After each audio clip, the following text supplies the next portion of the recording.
आइए हम देखेंगे बिहार बोर्ड एनसीईआरटी का एक्सरसाइज 12.2 का क्वेश्चन नंबर 9। कहता है एक वृत्त का वृक्ष को चांदी के तार से बनाया गया जाना है और जिसका व्यास 35 मीटर है ना।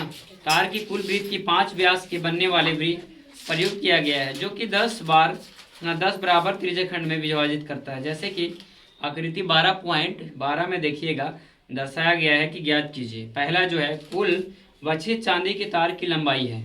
तो पहले हम वक्षित चांदी की लंबाई को देख लेते हैं, है ना। क्या है पहले समझेंगे। ये हमारा डायग्राम है 12.12 का। इसका जो दिया गया था व्यास 35 है और उसका यानी कि एगो का जो बन रहा है 5 मीटर में बन रहा है ना, 5 मीटर में बन रहा है। तो चलिए व्यास बराबर d/2 होता है, एक सूत्र होता है। चलिए लिख लिए।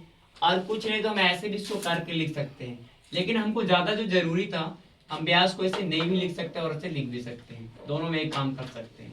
तो चलिए इसको हम हटा देते हैं, तब वन ऑफ द बेस्ट तरीका रहेगा। चलिए व्यास कितना था ये और इसको ये लिखा है ना, सीधा सीधी। चलिए कहते हैं तार की कुल लंबाई बराबर वृत्त की परिधि प्लस वृत्त का व्यास।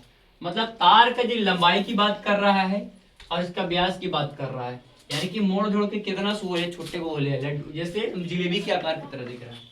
चलिए तो इसका कितना पाई डी हो गया बराबर में है ना 5 डी इसमें माना गया कि इसका जो बन रहा है 5 मीटर के लंबा में बन रहा था। तो चलिए डी का वैल्यू कितना था, है ना। इसका डी का वैल्यू यहाँ डी भी लिखना जरूरी होता है क्योंकि तब नहीं समझ में आएगा, फिर ऐसे भी देखिए आप लोग को। डी का वैल्यू 35 है, 35 रख दिए।